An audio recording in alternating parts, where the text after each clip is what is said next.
Jadi selain skill, keberhasilan seseorang ditentukan oleh orang dalam. Dalam persahabatan itu ya harus ada take and give gitu Ya. loh. Nggak bisa kita give terus juga nggak bisa. Pasti juga ada take-nya juga. Ada take and give. Jadi kita harus punya filosofi itu.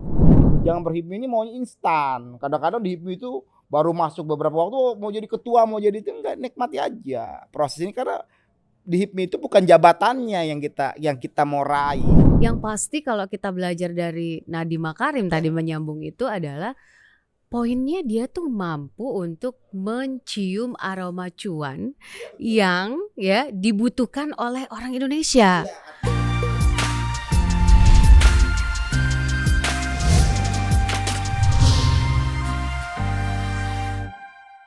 Ketemu lagi dalam HIPMI Podcast episode Mentorship Series. Saya Poppy Zedra dan hari ini kita kedatangan tamu Sekjen Anggawira.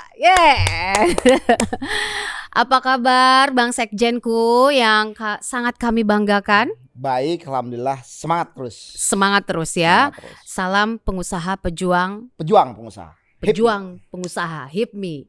Nah, kalau misalnya kita ngomongin soal apa sih sebetulnya strategi bisnis seorang Sekjen Anggawira selama ini, nggak lengkap kalau kita kulik dulu nih. Dulu yang awalnya seorang profesional, kemudian memutuskan untuk menjadi seorang pengusaha, lalu sekarang sukses berbisnis dan tetap bisa menjadi profesional. Ini yang tidak dimiliki oleh banyak orang. Siap. Bang, boleh nggak ceritain satu pengalaman paling menginspirasi yang HIPMI viewers harus tahu? Ya, pertama makasih Pop dan tentunya kesempatan yang diberikan HIPMI Podcast untuk sharing ya. Karena saya selalu punya pandangan yang terpenting bagi kita kan memang berbagi ya kepada tentunya generasi muda. Apalagi kalau kita bilang pengusaha atau entrepreneur, ya ini memang Indonesia sekarang ini butuh lebih banyak pengusaha. Karena apa? Karena ini kan kita masuk ke dalam bonus demografi Pop. Ya. Bonus demografi artinya tenaga kerja produktif kita banyak. Kalau nggak ada lapangan pekerjaan pastinya kan akan menjadikan timbul masalah ya. Dan saya ingin tentunya sharing berbagi, bukan berarti teman-teman harus mengikuti path hidup saya, enggak juga, karena masing-masing ini kan punya jalan hidup ya. Jalan hidup masing-masing. Nah, artinya kepada para teman-teman atau senior-senior yang sudah sukses, saya pun sama, saya juga mempelajari dan mencontoh senior-senior kita yang terlebih dahulu sudah merambah di dunia entrepreneur. Itu kita jadikan ibaratnya itu referensi ya, tapi tentunya kita harus menyesuaikan juga dengan karakter kita, dengan lingkungan dan kompetensi kita. Jadi kalau Poppy tanya bagaimana sih asal muasal saya masuk ke dunia bisnis. Nah, terus terang ini sih kalau boleh jujur memang nggak by design ya. Nggak by design, artinya saya pun terus terang bukan dari keluarga pengusaha, bukan dari keluarga entrepreneur. Orang tua saya almarhum ayah saya ini PNS dulunya, aparatur sipil negara gitu loh. Jadi benar-benar ya keseharian saya boleh dibilang ya kita keluarga sederhana lah ya. Kalau nggak dibilang berlebih ya pas-pasan aja gitu. Dan memang ya tapi ya kebetulan saya juga berkesempatan mendapatkan pendidikan yang juga baik lah ya. Saya dapat pada waktu itu masuk ke perguruan tinggi negeri. Saya kuliah dulu di IPB, Institut Pertanian Bogor. Kalau kata orang sih institut fleksibel banget. Karena lulusan IPB itu banyak di perbankan, di publisistik dan lain sebagainya gitu. Tapi memang ketika saya di kampus pada waktu itu memang saya ini hobinya organisasi Pop. Dari zamannya SMA gitu kan saya jadi ketua kelas, lalu di OSIS, di di MPK, lalu ketika di kampus saya aktif organisasi baik di eksternal kampus maupun di internal. Kalau di eksternal itu saya memang aktif dulu di HMI, Himpunan Mahasiswa Islam. Kalau di internal saya aktif di BEM, lalu aktif di Dewan Perwakilan Mahasiswa. Jadi memang ketika di di kampus ini banyak sekali aktivitas yang memang menempa saya gitu loh. Menempa saya ya mungkin membentuk karakter juga pada waktu itu. Dan alhamdulillah memang walaupun dengan begitu banyak kegiatan ekstra kampus gitu ya, tapi alhamdulillah juga saya bisa lulus tepat waktu, Pop. Tepat waktu pada waktu itu, dan sebagaimana keinginan daripada orang tua pada waktu itu kan memang inginnya anaknya setelah lulus ini kuliah gitu loh, Pop. Setelah lulus kuliah ini langsung bekerja gitu kan, untuk mendapatkan income, apalagi saya ini anak pertama. Mindset orang tua zaman dulu. Yang pasti-pastilah bekerja sebagai karyawan ya. Apalagi kan almarhum ayah saya ini PNS kan. Jadi ya itu udah ditanamkan deh langsung bekerja gitu kan. Dan pada waktu itu ya saya terus terang mengikuti saran dari orang tua gitu loh, dan memang ada suatu masa juga kebetulan memang saya ditinggal oleh papa saya. Jadi sebelum mendekati lulus kuliah, papa saya meninggal gitu loh, dan artinya ya udah saya pengen buru-buru nih, karena kan apalagi ibu saya ibu rumah tangga biasa gitu loh. Jadi harus survive. Ya harus survive. Jadi pada waktu itu saya ya langsung lulus kuliah, melamar gitu kan. Ya alhamdulillah IPK saya juga bagus gitu loh pada waktu kuliah, 3,7 saya waktu itu lulus kuliah. Jadi sekali lagi jangan kita dikotomikan. Kadang-kadang pengusaha ini nggak perlu sekolah atau misalnya nggak perlu pendidikan yang baik. Saya rasa kita nggak perlu mendikotomikan tersebut, karena seorang masing-masing punya caranya. Bisa saja orang yang kuliahnya baik, yang memang berprestasi, bisa juga punya usaha baik juga. Jadi menurut saya itu kita punya cara masing-masing. Tapi maksud saya jangan sampai seolah-olah dikampanyekan kan banyak, nggak perlu sekolah baik tinggi-tinggi kalau mau jadi pengusaha. Saya rasa itu juga keliru ya, nggak tepat. Itu match tergantung juga dari orangnya masing-masing. Ya, gitu. Ini sekaligus sebetulnya mematahkan stigma bahwa sebetulnya orang yang berhasil menjadi pengusaha sukses itu berasal dan memiliki privilege khusus bahwa bapaknya kaya. Oh enggak sama sekali, enggak sama sekali. Enggak sama sekali. Artinya di era sekarang itu kita punya kesempatan yang sama, Pop, gitu. Beda sama abad ke-19 awal atau abad ke-20 awal. Kalau bapak kita petani, pasti anaknya petani gitu loh. Kalau bapaknya misalnya ya istilah kalangan ningrat, anaknya juga. Tapi kalau sekarang everyone have a opportunity. Karena mungkin sekarang kan informasi juga terbuka lebar. Tinggal siapa yang punya semangat, siapa yang mau bekerja keras, dan siapa yang punya persistensi gitu lah ya. Kembali ke tadi, saya langsung lulus kuliah. Nggak gitu sulit juga saya terus terang mencari pekerjaan ya, karena ya dengan dari kampus negeri, lalu IPK saya juga lumayan oke gitu. Saya melamar dan saya diterima lah di perusahaan ya boleh dibilang transnasional ya, perusahaan global lah gitu, masuk perusahaan pertama Bang apa? Ya saya dulu sempat di perusahaan minyak, terus terang aja, walaupun saya basicnya pertanian, tapi waktu itu saya oil and gas gitu, manajemen trainee gitu kan ya, di Total pada waktu itu saya ya. Saya di perusahaan internasional, perusahaan minyak di Total. Jadi disitulah saya join gitu loh, Pop. Nggak lama gitu, kalau nggak salah mungkin nggak sampai 2 tahun ya. Nggak sampai 2 tahun saya memutuskan untuk keluar, Pop, karena mungkin ya merasa kurang pas gitu loh. Kurang pas. Tapi ya kalau bicara gaji ya besar. Pada waktu itu mungkin saya sebagai fresh graduate udah bisa take home pay mungkin sekitar 15 juta pada waktu itu. 15 juta untuk kategori fresh graduate. Dengan itu tahun 2000 berapa ya? 2003 2004 lah pada waktu itu. Jadi cukup oke gitu, tapi kayaknya ada rasa gimana gitu kan. Jadi akhirnya saya memutuskan untuk tidak merasa tidak berkembang atau bagaimana, ya sebenarnya kalau berkembang sih peluang banyak ya, tapi kayaknya merasa ada sesuatu yang ini, akhirnya saya memutuskan untuk walaupun pada waktu juga memutuskan ini belum ada kepastian juga gitu loh. Akhirnya saya check out gitu loh, balik ke Jakarta. Dan pada waktu itu kita nggak langsung buka usaha, enggak. Pada waktu itu ya tetap saya boleh dibilang kerjanya itu ya ya kayak nggak fix gitu ya, artinya bantu teman, bantu senior, Freelance ya sana freelance sini. something lah. Ada teman, karena teman-teman saya banyak dari IPB, ada di project-project konsultan, saya ikut jadi jadi project officer atau apa. Jadi itu yang saya lakukan Ya. untuk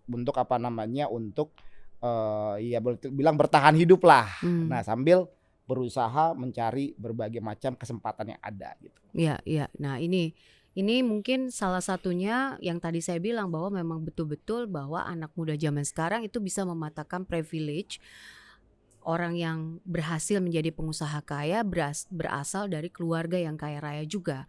Padahal enggak, itu peluang dan kesempatan itu masih bisa kita dapatkan asal kita terus berjuang ya Bang ya. Ya, betul. Dan terus berusaha. Ya. Nah, banyak juga stigma soal ini. Yang anak-anak muda sering tanyakan adalah, Kak, modal dulu atau jalan dulu nih bisnisnya? Ya. Nah, menurut Sekjen gimana nih?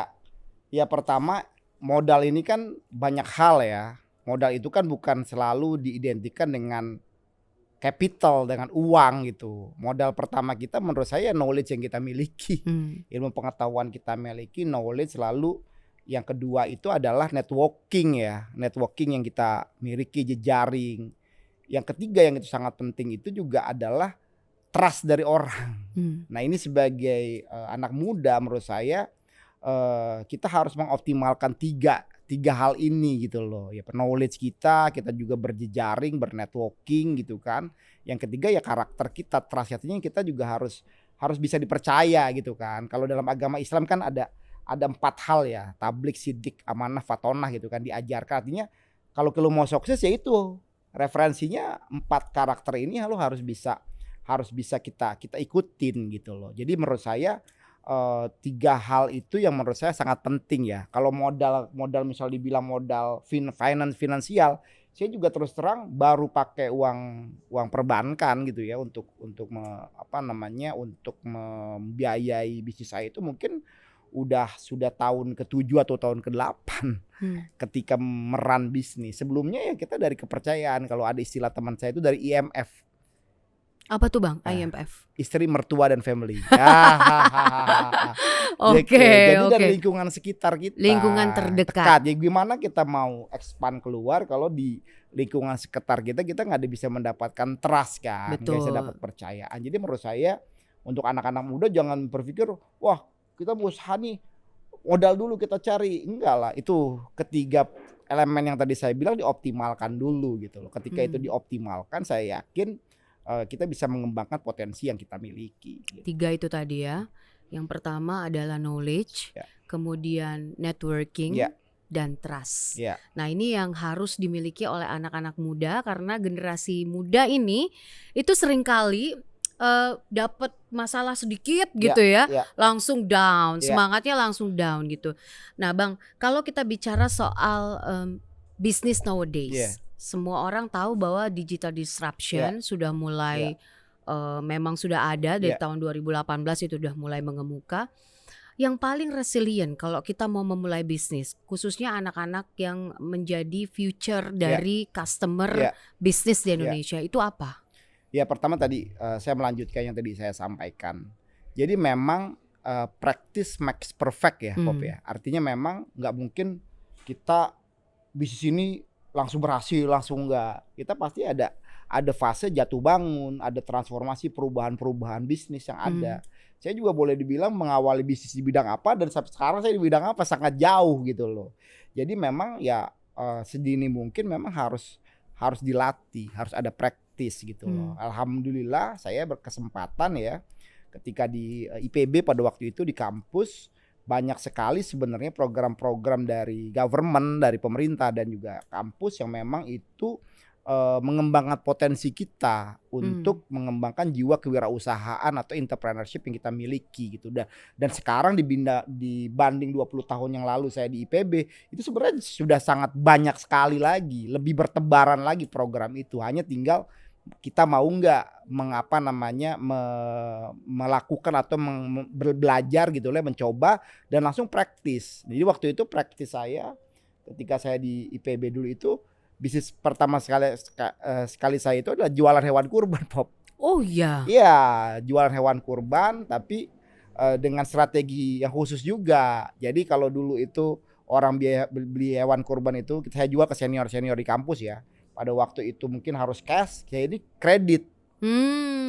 Jadi kepada Ya, dosen. ada skema. Iya, ada skema, ada dosen. Strategi iya marketingnya ada, dibikin iya, gitu ya. jadi itu juga. Jadi kan pada waktu itu kalau nggak salah 1 ekor kambing itu harganya sekitar 300.000 Pop. Nah, jadi saya bikin skema sama teman-teman untuk mencicil kepada senior di kampus yang jadi dosen 20.000, jadi 20.000 per bulan. Jadi kan 1 tahun itu kan pas Dapet gitu loh. gitu ya kan. Tapi dengan saya tapi nggak merasa ini ya orang nggak merasa berat. berat, tapi saya juga dapat manfaat. Saya jadi bersilaturahim. Ya. Dengan dosen saya, dengan apa. Jadi itu juga mungkin yang menyebabkan nilai akademik saya bagus. Bukan juga karena saya pintar, tapi karena ada hubungan emosional kan. Benar. Nah, ini jadi juga selain skill, iya dong. keberhasilan seseorang ditentukan oleh orang dalam. Iya betul. Nah orang dalam itu bisa menjadi orang dalam kalau kita punya emotional quotient. Betul. Jadi istilahnya sekarang itu bukan hanya EQ, kita juga perlu EQ. Ya kan, IQ, EQ, dan sekarang itu penting lagi SQ. Spiritual quotient, karena itu talking about purpose ya. Purpose. Nah tadi yang menyambung pertanyaan Poppy, tentunya dengan zaman sekarang, dengan teknologi informasi, dengan digitalisasi, bisnis ini sangat berkembang, cukup besar, cukup luas lah ya, dan banyak sekali inovasi dan kreativitas yang terkadang kita juga nggak tahu ada kayak gini. Jadi era sekarang ini sebenarnya eranya era infinite game gitu loh. Jadi nggak ada pemenang, yang ada ya saling mengejar satu sama lain gitu loh. Kejar satu sama lain. Yang penting kita harus bisa punya kreativitas dan inovasi. Kita harus melihat berbagai macam perkembangan yang ada. Dan saya punya tips ya pada teman-teman itu, harus berani untuk jalan-jalan Pop. Melihat dunia luar. Jadi saya dari zamannya mahasiswa itu ya, lulus kampus udah punya uang sedikit itu, saya punya kebiasaan untuk traveling Pop. Traveling keluar negeri. Traveling itu juga bisa membuat banyak ide. Berjalan. Melihat, kita ada challenge, kita melihat dunia luar seperti apa. Jadi saya challenge diri saya untuk every month itu, every years ya, pasti saya ada 2 atau 3 tujuan baru yang saya kunjungi gitu loh. Itu rutin saya lakukan untuk tadi melihat baru, dan itu selalu ada ide-ide, selalu ada selalu ada knowledge baru juga, melihat banyak perkembangannya zaman. Jadi melihat dunia lebih luas, harus berani come up. Apalagi sekarang kan easy banget loh, dibanding 20 tahun lalu kan.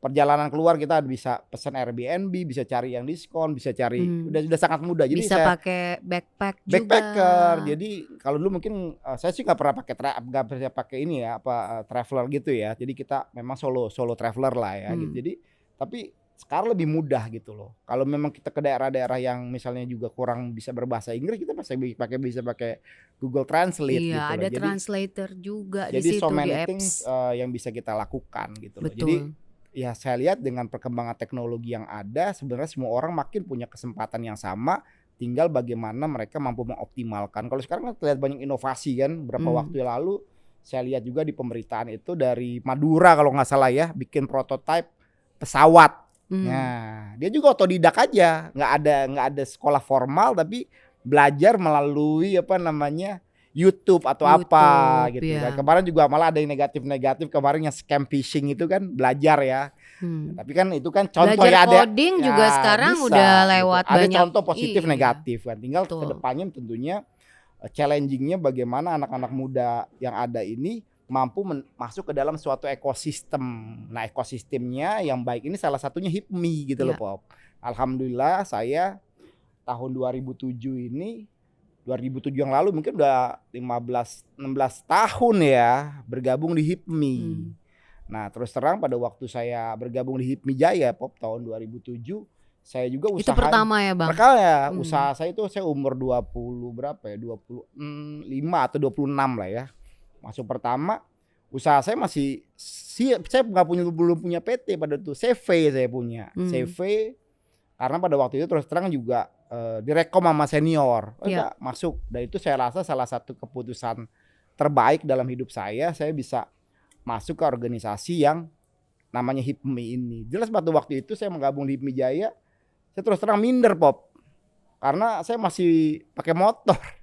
motor bebek butut dan yang Iya. lain. Kalau kita lihat teman-teman, wah udah pakai mobilnya ya mewah-mewah lah. Iya, Tapi iya. ini tidak mengkecilkan saya ya, Betul. wajar lah saya agak sedikit minder, tapi wah ngapa saya harus Masuk ke bisa lebih dunia baik yang lagi, baru, saya harus ya kan?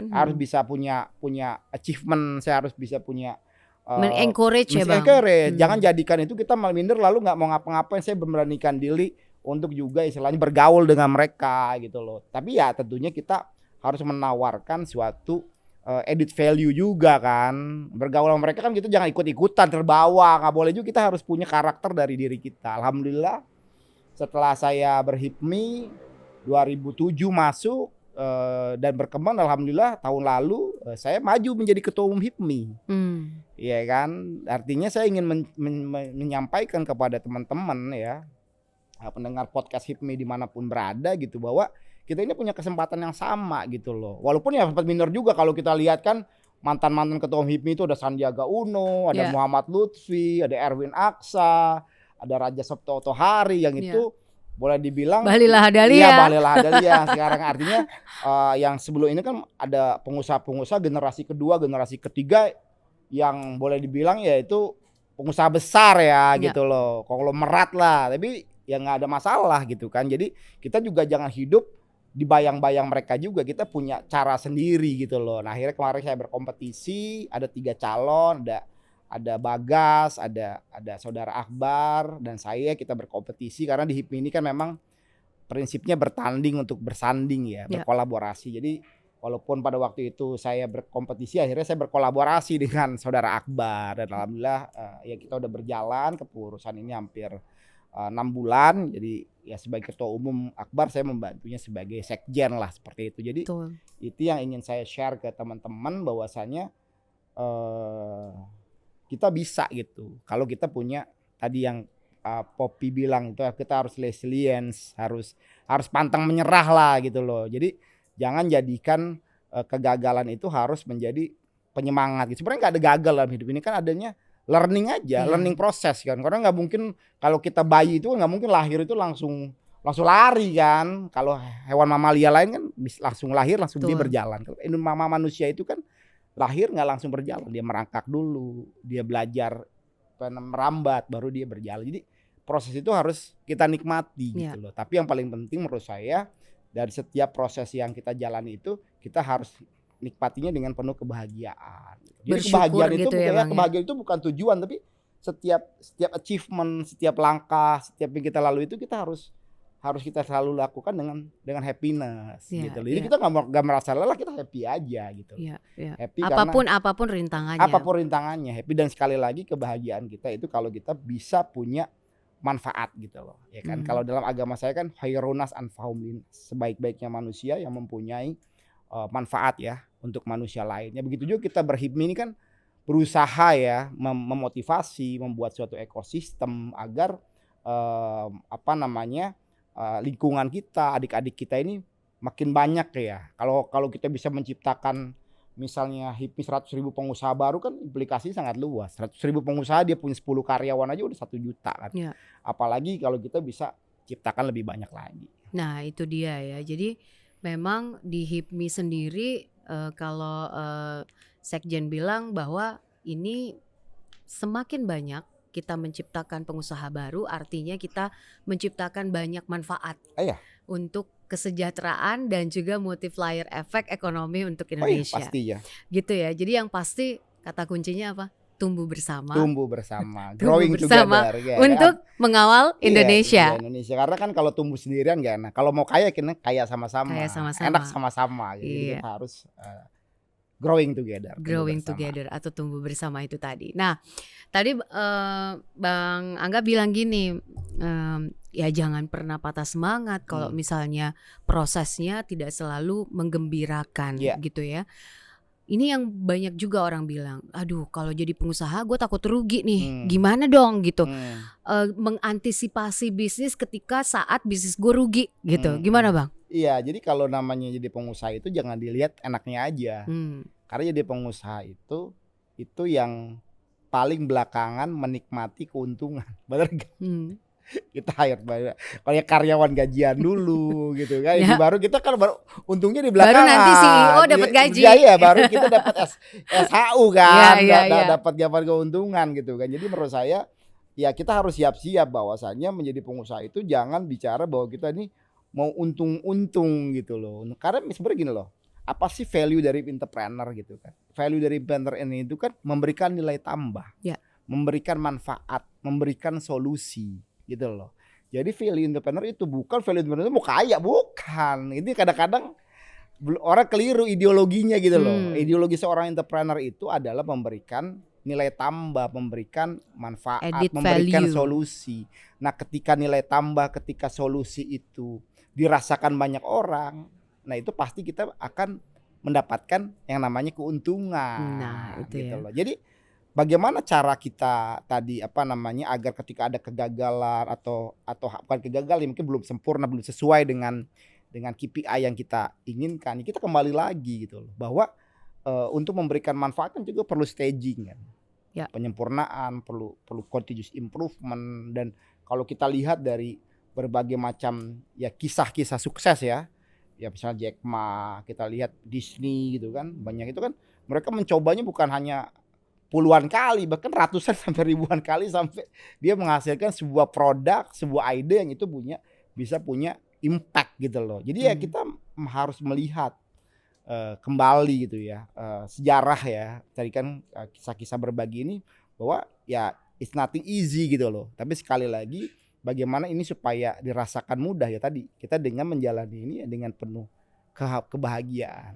Happiness ini harus menjadi salah satu prinsip ya menurut saya yang harus kita jalani ketika kita ingin melakukan sesuatu gitu. Oke, baik.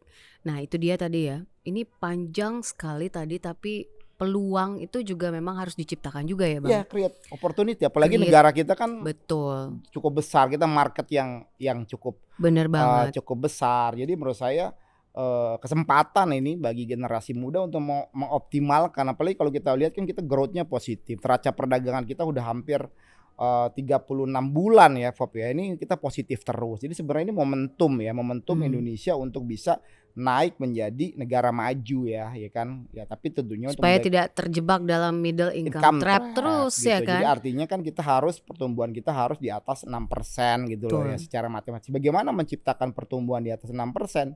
Ya salah satu cara itu menciptakan lebih banyak entrepreneur, Ya. create more and more entrepreneur. Sekarang kan kita baru sekitar 3,7%. Jadi Ya. kalau Kalah sama Singapura ya. iya jauh Singapura lah. tuh 9% loh Iya, dari apalagi jumlah total kalau penduduk. menurut Bank Dunia kan kalau mau jadi negara yang maju cepat itu kan harus di atas 10%. Jadi Betul. masih banyak cara yang dimaksud, tapi ya kita harus tetap optimis. Dan alhamdulillah kan kalau kita lihat 10 tahun terakhir ya di kepemimpinan Pak Jokowi ini kan relatif banyak sekali transformasi ya yang sudah kita lakukan. Dan sekali lagi kunci utamanya benar supaya kita ini stabil ya. Kalau negara kita stabil, terus juga antar apa namanya pemimpin harus tokoh-tokoh ini rukun gitu, kolaboratif, saya rasa akselerasi percepatan kita menjadi negara maju ini bisa lebih cepat tercapai. Oke. Terakhir mungkin ini sangat ditunggu oleh anak-anak muda. Bang Angga itu sebagai sekjen sangat terkenal dengan networking yang sangat luas ya. Everybody knows lah itu. Gimana caranya ya gue bisa dapet networking seluas itu.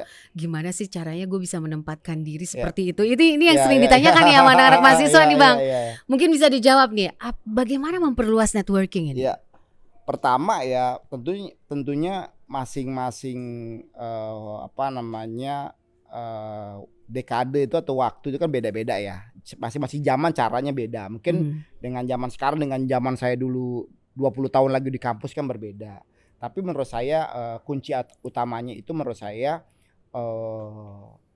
ya dengan berorganisasi ya salah satunya ya, dengan masuk ke HIPMI gitu. Itu kan bisa membuka kita ibaratnya masuk ke HIPMI ini kita punya teman di seluruh Indonesia. Di Sabah sampai Merauke kita mau kontak kemana aja, oh saya anak HIPMI pasti bisa ketemu, mau ke Papua, mau ke Aceh, mau ke Sabang, Merauke itu ada semua. Jadi kita tinggal itu kita ada apapun itu ke sana. Tapi yang terpenting menurut saya ketika kita ingin berjejaring ya dan kita ingin diterima semua orang, menurut saya kita harus berkarakter gitu. Mempertahankan kita nggak usah jadi orang lain. Kita harus tetap menjadi diri kita apa adanya. Itu yang selalu ya saya coba lakukan. Kita nggak usah sok berubah, sok begini. Kita harus menjadi diri kita.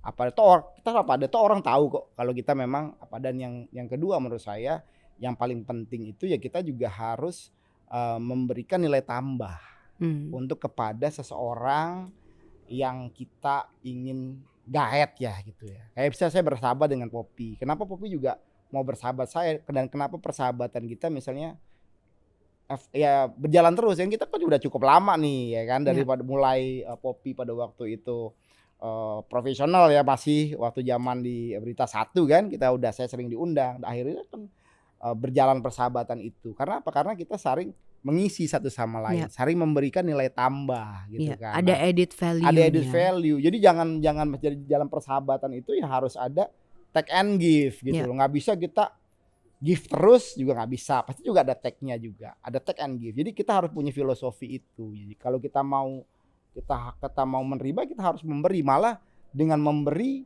banyak kita akan menerima lebih banyak. Jadi jangan takut itu. Banyak filosofi positif kalau kita sedekah itu kita akan mendapat itu saya rasakan kok.